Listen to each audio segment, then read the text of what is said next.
네, 어제 문재인 대통령이 신년 기자회견을 열었죠. 신년 기자회견을 통해서 나온 문 대통령의 집권 5년차 구상. 여야 의원께서는 어떻게 들으셨는지 직접 이야기 나눠보겠습니다. 네, 강병원 더불어민주당 의원, 송일종 국민의힘 의원 나오셨습니다. 어서 오십시오. 네, 안녕하십니까. 어제 있었던 대통령 신년 기자회견, 자세한 내용은 저희가 어차피 뒤에 길게 얘기를 할 테니까요. 총평 한마디씩 좀 부탁드릴게요. 안정감 그리고 진솔함이 돋보인 신년 기자회견이었다 이렇게 말하고 싶습니다. 네, 성 의원님은요? 정권의 실정을 덮으려고 자꾸 방어하다가 보니까 대통령께서 굉장히 꼬이셨다라고 생각을 합니다. 네.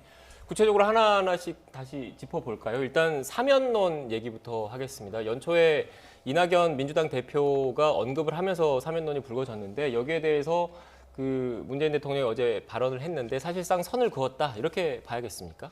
그렇죠. 어쨌든 사면을 할 수 있는 거는 대통령이 사면권이지만 그 사면권 자체도 국민이 위임을 했다. 그렇기 때문에 이 국민적인 공감대 속에서 해야 되는 것이고 또 두 전직 대통령 같은 경우는 물론 이렇게 정치적으로 보복당해서 억울한 옥살이를 하고 있다라고 하시는 분들이 듣기에는 이 사면을 안 한다는 게 때가 아니라는 말이 거북할 수 있었겠습니다만 전체적인 국민들이 보기에는 진솔한 사과가 전제되지 않았고 공감대도 형성되지 않았고 확정 판결 받은 게 얼마 되지 않았는데 지금 사면을 언급하는 것 자체가 적절치 않다라는, 사면은 불가능하다는 얘기를 명확하게 저는 하셨다고 생각합니다. 예, 언젠가 적절한 시기라는 표현도 나왔거든요. 이게 앞으로 사면 가능성은 열려 있다고 보시는지요? 물론 열어놓으셨습니다. 안 한다고 하시고 또 가능성을 열어놨잖아요. 근데 사면이야말로 대통령께 이 헌법상 부여되어 있는 고유한 권한이에요. 사면을 하려면 굉장히 반대들이 많잖아요. 원래 모든 사면이 반대가 많아요. 옛날 DJ 김대중 대통령 때 전두환 대통령을 사면을 하셨잖아요. 반대가 얼마나 많았습니까? 그러나 국가의 이득, 국민의 총화를 위해서, 화합을 위해서 대통령께서 그 결단하라고 헌법상 고유 권한을 준 거거든요. 그런데 이번 같은 경우 이낙연 전 대표를 앞세워 가지고 이낙연 대표가 그렇게 말씀하셨잖아요. 대통령 뵐 때 마음을 읽었다 이렇게 얘기를 하셨거든요. 그 이야기는 교감이 있었다는 얘기인데, 근데 그게 이렇게 던지고 나서 보니까 국민 반응이 안 좋은 거예요. 특히 지지층의 반응이.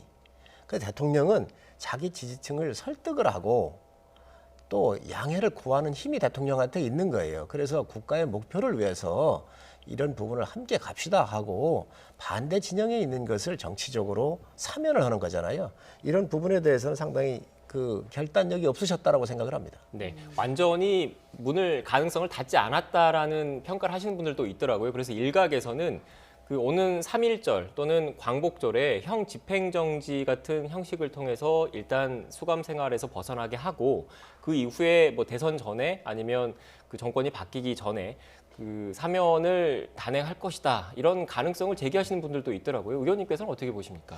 저는 거기까지 제가 예측할 능력은 안 되고요. 대통령께서도 어제 그런 말씀을 하셨지 않습니까?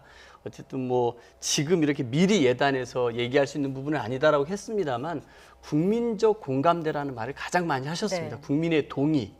이게 제일 중요한 거라고 얘기를 하지 않았습니까?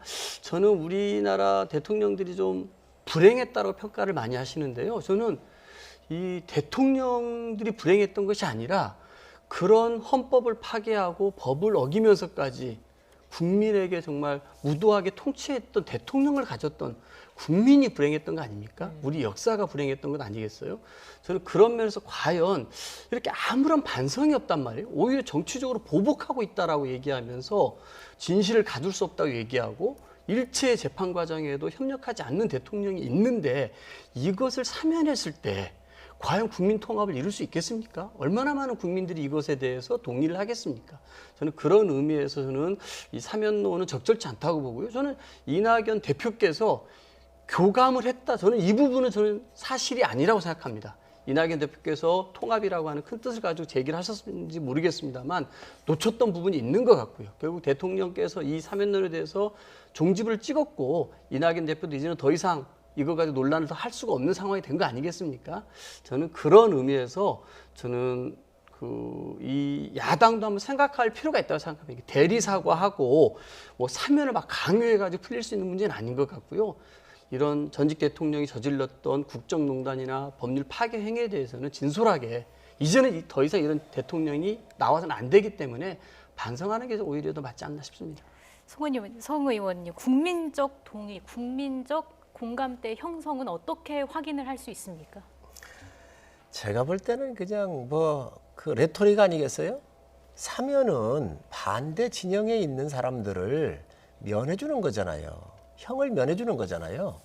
내 진영에 있는 사람 하는 게 아니에요. 그렇기 때문에 헌법상 대통령만이 행사할 수 있는 권한을 국민께서 준 거 아니겠어요? 그 이야기는 다 나라를 하나로 묶어라라고는 이 법이 부여하는 법 정신이 있는 거거든요. 그런데 지금 뭐 반성을 하라, 반성을 전제로 하라, 그게 있을 수 없는 얘기지요. 그러면 저 반대 진영에 있는 그러한 전직 대통령이신데 그 대통령 보고 그럼 조건을 요구하는 것은 사면이 있을 수가 없는 것이지요. 그래서 조건 달지 말고 정말 이제 임기도 이제 1년 2개월밖에 안 남으셨잖아요. 그러니까 이럴 때는 대통령께서 자기를 지지하고 있는 지지 세력에 대한 이해를 구하고 한 1년여 남아 있는 이 기간을 마무리한다는 측면에서 대통령께서 통치적 차원에서 저는 결단하는 게 맞다고 봅니다. 네. 그리고 이 얘기도 해보겠습니다. 어제 이재용 삼성전자 부회장이 실형을 선고받고 법정 구속됐습니다. 물론 경영권 승계와 관련해서 다른 재판이 진행되고 있지만 한 축에서 국정농단 사건과 관련한 재판은 사실상 마무리가 됐는데 어떻게 보셨습니까? 저는 뭐 어쨌든 우리 사법부가 어떤 판결을 내릴지 정말 전 국민이 아마 지켜봤을 겁니다. 지금까지 이런 대기업 회장, 재벌 총수에 대한 재판을 보면은 대법원에서 뭐 징역 3년, 집행유예 5년 하면서 3, 5의 법칙으로 다 풀어주지 않았습니까? 그걸 보면서 이 유전무죄라는 게 여기에서 확실히 증명됐던 게 지금까지 재벌 총수들에 대한 대법원 판결이었었는데요. 이번에 좀 놀랄만한 판결이었다고 생각합니다. 저는 그만큼의 어쨌든 권력과 이 돈이 유착됐던 그런 이제 역사에 좀 종지부를 찍어야 된다라고 생각이 들고요. 물론 2년 6개월이라는 형이 좀 부족하게 느끼시는 분도 있을 거라고 생각합니다만 저는 어쨌든 이렇게 실형 법정 구속했다라는 것 이것 자체로 좀 역사적으로 평가를 하고 싶고요.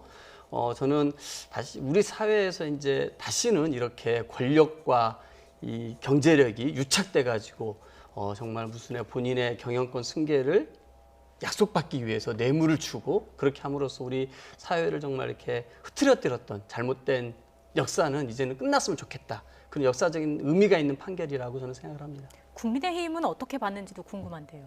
제가 볼 때는 지극히 예측 가능한 일이었어요. 왜 그러냐면 박근혜 대통령께서 대법원에 형이 확정이 돼 있잖아요. 그런데 이게 박 대통령하고 이재용 사건하고는 연결돼 있는 같은 사건이란 말이죠. 그런데 대법원에서 형이 확정이 됐는데 이 부분을 거스를 수는 없었을 거라고 봐요, 사법부가. 그렇기 때문에 일관성의 원칙에 의해서 이 판결을 내렸다고 보고 또 재판부가 생각했었을 때는 대통령께서 사면 카드를 꺼내고 있단 말이죠, 청와대가. 그렇기 때문에 이게 박 대통령의 사면이 이루어지게 되면 이재용 이 삼성 회장도 함께 사면이 이루어져야 돼요. 같은 건이기 때문에. 그렇기 때문에 제가 봤었을 때는 재판부가 그런 여러 가지 고려를 하지 않았겠나는 생각이 좀 들고 또 사면이라고 하는 것이 대통령의 취임과 관계되거나 아니면 8.15 때 주로 했다 그래요. 그러면 대통령의 이제 취임의 4주년 맞는 것이 이제 5월 10일입니다. 그리고 8월 15일이 있고 그렇기 때문에 머지않아서 있게 될 이런 사면도 함께 고려한 판단이 아니었겠나. 저는 뭐 재판부가 그런 판단을 했기 때문에 존중할 수밖에 없는 것이죠. 네, 국민의힘 쪽에서는 공식 논평은 안 낸 거죠, 이 사안과 관련해서. 예. 이유가 뭐 있습니까? 재판부의 입장을 존중하는 거죠, 저희는. 그게 저희 입장이죠. 알겠습니다. 주제를 좀 한번 바꿔보겠습니다. 어제 또 관심을 끌었던 주제가 윤석열 총장과 관련된 이야기였거든요. 그런데 문재인 대통령의 발언을 한마디로 요약하면 문재인 정부의 검찰총장이다라는 발언이 있었는데 어떤 의미로 받아들여야겠습니까? 그래서 저는 그 말씀 듣고 저도 깜짝 놀랐습니다. 솔직히 뭐 여당이 추윤 갈등에 휩싸여서 어쨌든 추 장관을 좀 보호하고 윤 총장을 공격하는 입장을 많이 가지지 않았습니까? 아마 이 자리에서도 우리 성 의원님과 함께 상반된 입장으로 그렇게 했었었는데요. 네. 대통령께서 그 말씀을 하시는 걸 들으면서 저도 많이 생각을 하게 됐습니다. 근데 확실히 이렇게 우리 여당에 있는 의원의 입장과 국민 전체를 이렇게 포용하고 통합해야 되는 대통령 입장이 다르구나라는 생각을 하나 했고요. 또 하나는 이렇게 여야에 갈려 있다 보니까 진영으로 난 싸움을 하게 되지 않습니까? 이거 피할 수 없는 저희들의 숙명이라고 생각을 합니다. 그런데 대통령께서 이걸 좀 더 나가서 우리나라의 민주주의의 수준과 이 과정에서 피할 수 없는 이런 과정들을 인정을 하신 게 아닌가 싶습니다. 저는 그런 의미에서 저는 여전히 대통령께서는 크게 배웠다라는 생각을 했습니다. 네. 그 이외에도 여러 해석이 나왔고요. 야권행 정치 행보에 대한 경고다 이런 분석도 나왔는데 어떻게 보셨습니까? 저는 여당에서 하는 이야기를 도무지 이해할 수가 없어요. 지금 민주적인 시스템이 작동되고 있다 그랬잖아요. 그러면 민주적인 시스템이 작동되고 있는데 그러면 여당 전체에 있는 의원들이 윤석열 찍어내기 할 때 그렇게 편을 들고 나가라 그러고 내려오라고 그러지 않은가요? 그러면 다 비민주적이었다는 거예요. 아주 민주적인 행위를 지금 여당이 다 한 거거든요. 대통령이 한마디로. 그리고 또 두 번째 문제는 윤석열 총장을 찍어내기 위해서 징계위를 열렸었을 때 대통령께서 사인을 하셨어요. 사인하셨다는 것은 윤석열을 버렸다는 얘기란 말입니다. 그렇지 않으면 버리지 않았으면 그 전에 불러서 조정을 했었어야지. 그게 민주적인 과정이에요. 법무부 장관과 검찰총장의 이 갈등의 구조에 있어서 최종 인사권자는 대통령이시거든요. 그러면 두 사람한테 비서실장을 보내든 아니면 대통령께서 부르시든 이게 조정을 했어야 되는데 조정을 하지 않고 여권 전체가 다 나서가지고 윤석열 탄핵하라고까지 하지 않았습니까? 이런 과정을 가지고 이게 민주적인 시스템이 작동됐다? 저는 그 동의할 수가 없고요. 이제 와가지고 이제 윤석열 총장이 지지도가 높잖아요. 이 지지도를 누가 만들었는가? 공정과 정의를 실현해야 되겠다는 국민들이 윤석열을 통해서 지금 이 살아있는 권력에 대해서 수사를 하니까 잘못된 아주 썩어 빠졌고 문제 있는 이 정권들의 부정부패에 대해서 수사를 하니까 아 저게 정의롭구나 하고 국민들이 박수를 친 거거든요. 그 분에 대해서 이제는 내 사람이다라고 얘기를 하셨는데 이거는 굉장히 정치적인 저는 수사다 이렇게 보고 있습니다. 네, 반론이 있으실 것 같아서 문재인 대통령이 윤석열 총장의 징계위와 관련해서 절차적 공동성은 강조를 하셨지 않습니까? 저는 아까 제가 말씀드렸습니다. 대통령께서 생각하는 이 민주주의에 대해 제가 놓쳤던 부분이에요. 좀 깜짝 놀랐습니다. 만약에 대통령께서 윤석열을 불러서 그만두라고 했으면은 더 크게 우리 나라가 시끄러웠을 겁니다. 아마 야당은 더 결사적으로 정말 목소리를 높였을 거고요. 근데 그렇지 않고 어쨌든 법무부 장관과 검찰총장의 생각이 다를 수 있는 거 아닙니까? 이걸 가지고 티격태격한 거 아닙니까? 저는 물론 그런 부분들에서 대통령께서 자제시켰으면 좋았을 것 같은데 그런 거 다 하셨죠. 그런데 솔직히 통제가 안 되는 거 아니었습니까? 국민들이 좀 짜증날 정도로. 그럼에도 불구하고 윤석열 총장의 임기가 법으로 보장되어 있는데 이거를 불러다가 너 그만둬라고 했으면은 아마 야당은 대통령을 직권남용 이런 걸로 또 고소고발하는 또 더 시끄러운 상황이 됐을 겁니다. 저는 그런 의미에서 대통령은 민주적인 과정으로 또 이것 또한 지나가서 검찰이 더 높은 수준에 개혁될 수 있는 과정으로 저는 삼으신 것 같아요. 또 하나는 뭐냐면은 징계에 대해서 제가 했다고 하지 않습니까? 그거는 법무부 장관이 윤석열 총장에 대해서 할 수 있는 법적 권한입니다. 징계권이 있기 때문에. 저는 그렇기 때문에 임기를 갖고 있는 검찰총장 그럼에도 불구하고 이 사람이 큰 잘못을 해서 징계할 수 있는 징계권이 보장돼 있는 거. 또 이것이 다 민주적으로 작동해 봤던 과정 아닙니까? 저는 그런 의미에서 야당이나 여당은 이 과정에서 진영으로 나뉘어서 철저하게 싸우는 집단이기 때문에 누군가를 편들 수 있습니다. 누가 잘못됐다고 얘기할 수 있지만 대통령 입장에서는 이 과정 모두를 민주적인 과정으로 봤다. 저는 그런 면에서 대통령 이런 행위를 저는 이제 이해하게 됐습니다. 야당의 비판은 당연한 것이지요. 이 정권이 잘못하는 거에 대해서.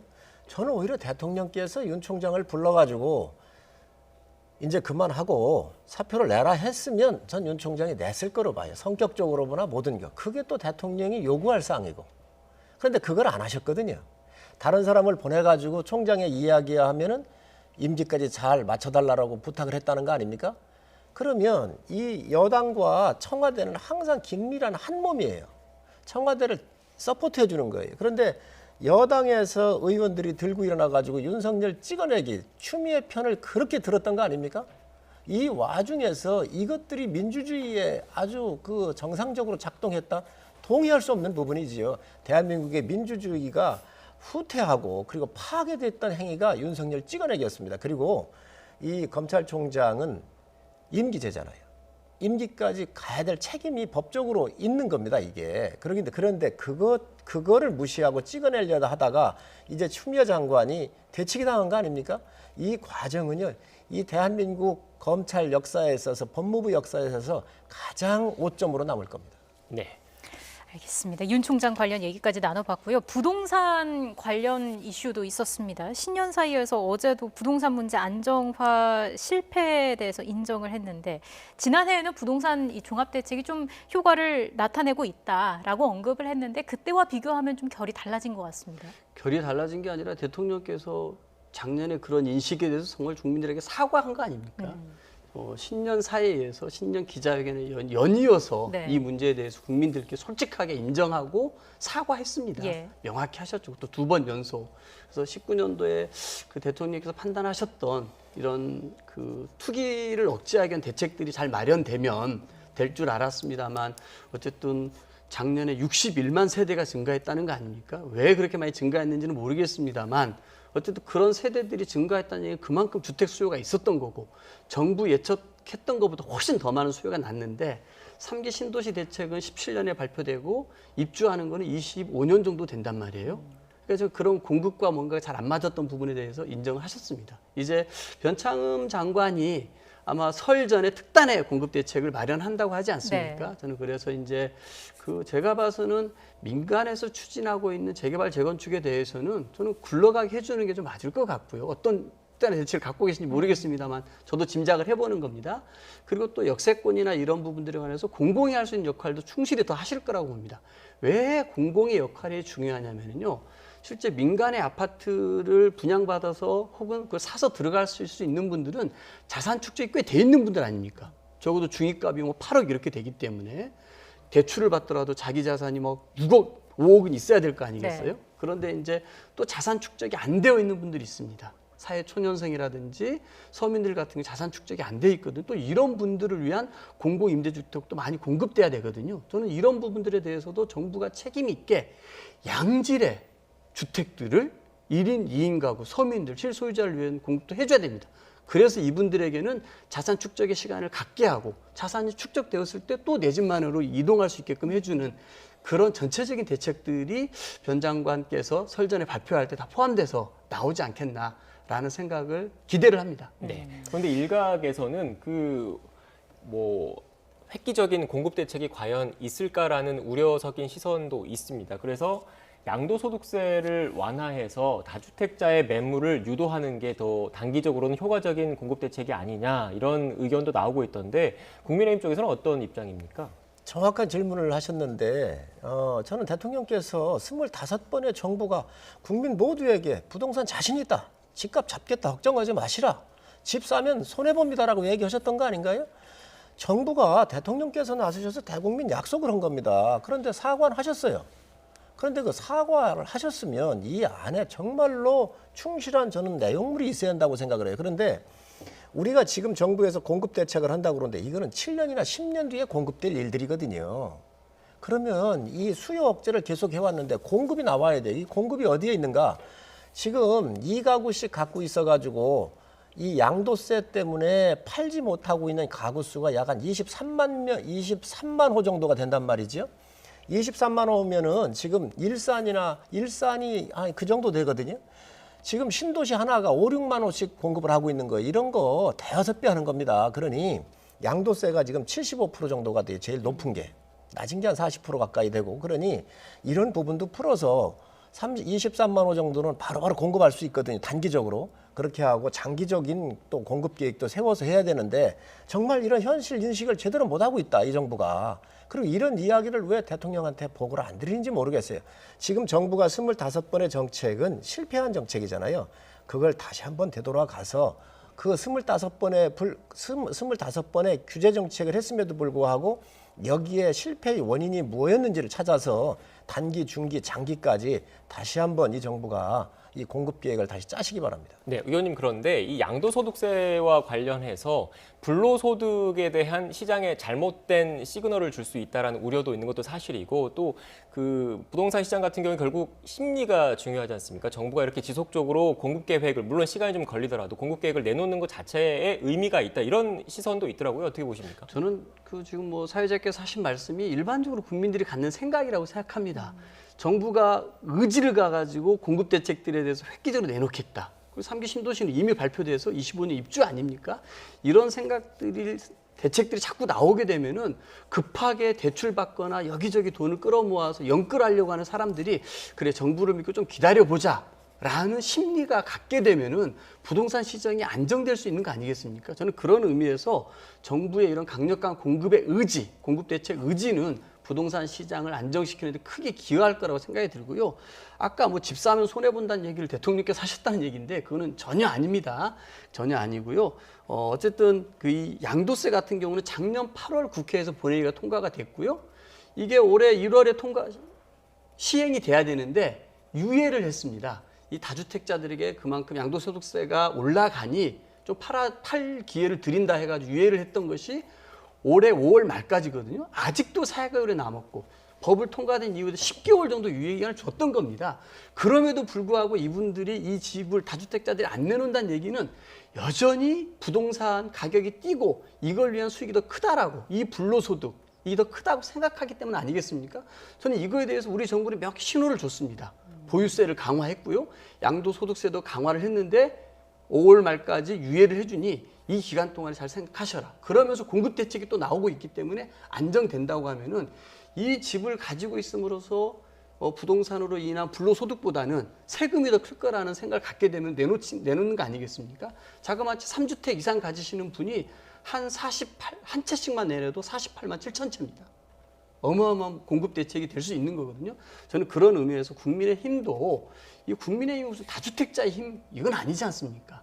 적어도 서민과 그리고 실수요자들에게 이 부동산 투기꾼들이 가지고 있는 이 다주택들이 이 내 집만의 꿈을 막고 있다라면은 저는 같이 이런 부분에 대해서 서민들을 안심시키는 데 좀 협조해 주면 좋겠다라는 생각이 들고요. 또 부동산 정책이 오락가락하고 일관성 없으면 이게 또 다주택자들에게 굉장히 잘못된 신호가 된다고 생각합니다.